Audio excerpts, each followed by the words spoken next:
Now when you look at the circuits, the electronic circuits, and you look at the formation of cities and towns from an aerial perspective, there's a similarity.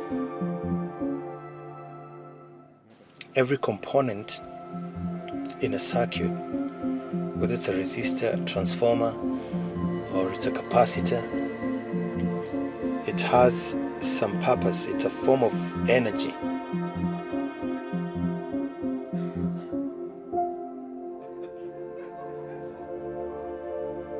It serves a purpose in terms of energy, what it does with energy, how it consumes energy, how it reduces energy, or how it prevents energy. Now the energy comes in form of an electric current that passes through this circuitry, through buses.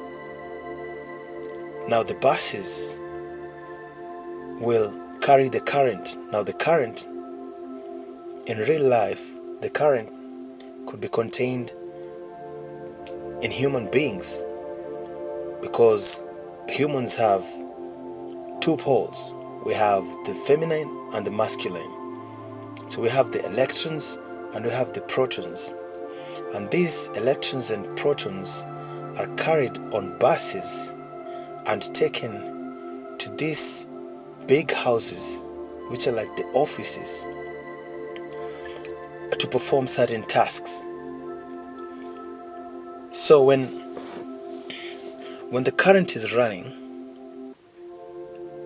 through this arrangement of a city, you see that the city is alive and it's performing, and there's some energy, there's this form of energy within this city. The city is alive because of the electrons and the protons, or the current that's flowing there and producing power, or utilizing power and energy.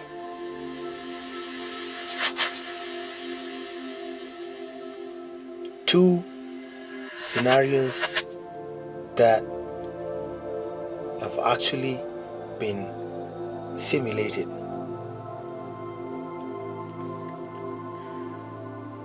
You might say that in ancient times buildings were huge. That's why we have the pyramids. The buildings were huge. You have huge, massive structures all over the place. But then eventually these were reduced into what we have right now. Even the vehicles used to be huge. Their engines used to be large. But nowadays they have shrunk because technology is improving. Even circuit boards, the same thing happened.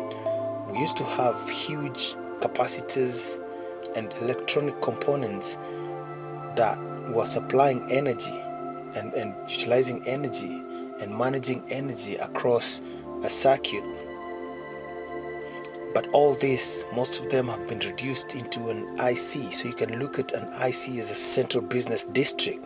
That's the CPU, where that can be now the headquarters of the city, where most of the important things are actually dealt with.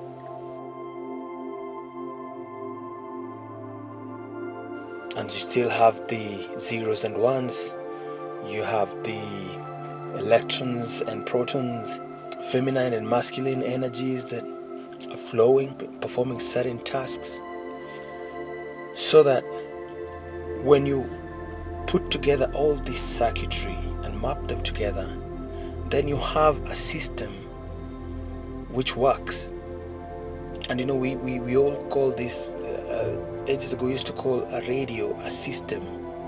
We also call anything that uses power, that you can actually plug in power and you have current flowing through it and it performs certain tasks. It produces certain energies, or it moves, or it just works. We call it a system, just like the computer system.